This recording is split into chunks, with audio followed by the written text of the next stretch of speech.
Hello friends, welcome back to my channel. কেমন আছো তোমরা? আশা করি তোমরা সকলে খুব ভালো আছো। আজকে খুব সিম্পল একটা ভিডিও তোমাদের সাথে আমি শেয়ার করব। তো তোমরা বুঝতেই পারছো এটি একটা খুবই চেনা জিনিস, কিন্তু এর মধ্যে কি আছে, নতুনত্ব কি আছে? নতুনত্ব অবশ্যই কিছু আছে, সেটা তোমরা ভিডিওটা দেখলেই অবশ্যই বুঝতে পারবে। তো এটা দেখতেই পাচ্ছো, এটা আমি নিয়েছি কদবেল, 4টে কদবেল নিয়েছি, আর নিয়েছি কিছু ধনেপাতা কুচি, লবণ, চিনি, আর গাছের একদম টাটকা কচি লেবু পাতা। গাছের জিনিস থাকলে তো টাটকাই পাওয়া যায়, বলো?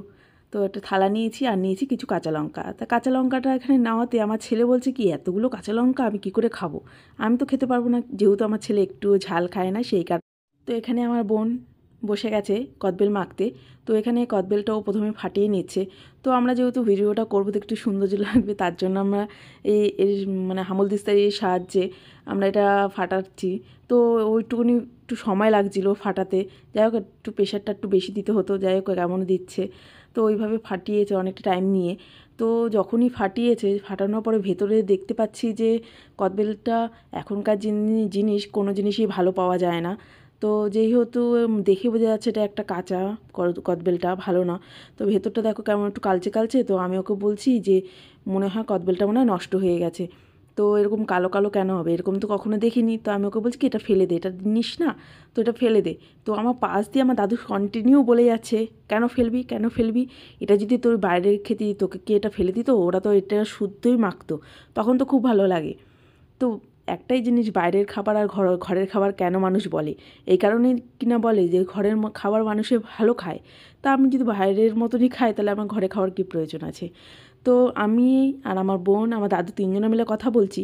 তো পাশ দিয়ে দেখতেই পারবে আমার ছেলের কাজ শুরু হয়ে গেছে। তো আমি আবার একটুখানি ভেঙে দেখলাম ভেতরটা কেমন। তো দেখতেই পাচ্ছ, পাশ দিয়ে ও শুরু হয়ে গেছে। আমরা যেহেতু কথা বলাতে ব্যস্ত, ওকে বারণ করা হচ্ছে যে তুমি এটা ছেড়ে দাও, তোমার হাতে লেগে যাবে। ও একটা বাড়িও আঙুলে খেয়েছে, তাও কিন্তু ও রাখছে না। ওই যে দেখতে পাচ্ছিলে কীভাবে ভাতের মধ্যে আঙুলটার মধ্যে লাগলো, তাও কিছুতে রাখছে না, আবার ফু দিয়ে নিল। তো এইভাবে অনেকক্ষণ ধরে বাড়ি মেরেই যাচ্ছে। তো কথা শুনছি না দেখে, তো পাশ দিয়ে আমার বোন নিয়ে নিল ওর থেকে। তো আবার কী করেছে, পাশ দিয়ে একটা তুলে নিয়েছে। তুলে নিয়ে গিয়ে ওর মতো নেই যখন মেজের মধ্যে এরকম বাড়ি মারছে। তো কথা বলছে আর বাড়ি মারছে, বাড়ি মারতে মারতে মারতে বলের মতো খেলতে খেলতে দেখো এই যে ফাটিয়ে ফেললো, বলের মতো ছুঁড়ে ফাটিয়ে ফেললো। কি মানে খুব তাড়াতাড়ি ফাটিয়ে ফেললো, কোনো খাটনি হলো না। তো এটা দেখে আমার বোনও শুরু হয়ে গেছে দেখো পাশ দিয়ে ওর মতো করতে। বলে বাহ, বেশ ভালো তো। মানে এটাই হচ্ছে শেখার জিনিস। মেন কথাটা এই কারণেই বললাম যে শেখার কি বিষয়, শেখার কোনো বয়স হয় না। কারণ কি কথাটা বলছি, আমাকে এক সময় শুনতে হয়েছিল, তুমি ছোট, কেন আমি তোর থেকে শিখবো? আমাদের কাছ থেকে শিখবি।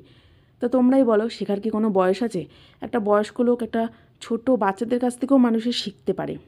তো শিখেছি তো কী আছে, লজ্জার কিছু আছে? যেটা আমি জানি না, তো একটা কত বড় গর্বের ব্যাপার। কিন্তু কিছু কিছু মানুষ আছে সেটা মানতে চায় না, অহংকারে মানে তাদের মাটিতে পা পড়ে না, কথায় বলে না, সেরকম হয়েছে অবস্থা। তো আমার এখানে অহংকার কিছুই লাগে না, শেখার কোনো বয়স হয় না। এটা আমি কেন, অনেকেই মনে করে, এটা অনেকেই জানে। তো সেই কারণেই আমার ছেলের কাছ থেকে এই একটা শেখার জিনিস। যাই হোক, ওর মাথায় কীভাবে, যাই হোক কখনও কিন্তু দেখেনি, ও নিজের মাথা থেকেই বার করেছে। তো বার করে ওইভাবে যখন ফাটিয়েছে, তো এই কথাটাই আমার মনে আসলো তখন যে আমি একটা কথা মানুষকে যখন শেখাতে যাচ্ছিলাম যে তুমি এইভাবে কাজটা করছো, তো এইভাবে করো, তো ভালো তাড়াতাড়ি হবে, হবে। তখন আমাকে রিপ্লাই শুনতে হয়েছিল, আমি তোর কাছ থেকে শিখবো, এরকম একটা কথা।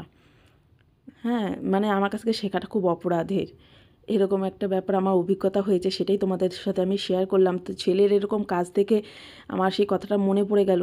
মানুষের কথাটা বলে আমি অনেকটা হালকাও হলাম। তো এখানে দেখো, আমার ছেলে আর আমার বোন কদবেল মাখতে বসেছে। তো বারণ কিছুতেই শুনছে না, তো ওর মতো ও টুকটুক করে দিয়েই যাচ্ছে। তো যাই হোক, শেষমেশ মাখা হলো। তো এখানে সবার জন্য একটু ভাগ করে দিচ্ছে, আর আমি পাশ দিয়ে সেগুলোকে সবাইকে দিয়ে দিচ্ছি। ভিডিওটা এই কারণেই তোমাদের করলাম যে একটা সিম্পল ভিডিও, তোমরা ভাবতেই পারো যে কদবেল মাখা কী আছে, কী এমন জাদু আছে? এই জাদুটা কিছুই নয়। আমার ছেলের এরকম কাজ দেখে তো আমার জীবনের একটা কথা মনে পড়ে গেল, সেটাই তোমাদের সাথে আমি শেয়ার করলাম। তো এখানে যেহেতু মাখাটা কমপ্লিট হয়ে গেছে, তো আমি এখানে সবাইকে দিয়ে দিলাম। তো দিয়ে দিয়েছি, আমি বোন টুকটুক করে খেয়ে যাচ্ছে। তো আমি ওকে বলছি, কী রে তুই যে চুপচুপ করে খেয়ে যাচ্ছিস? ও হাসছে।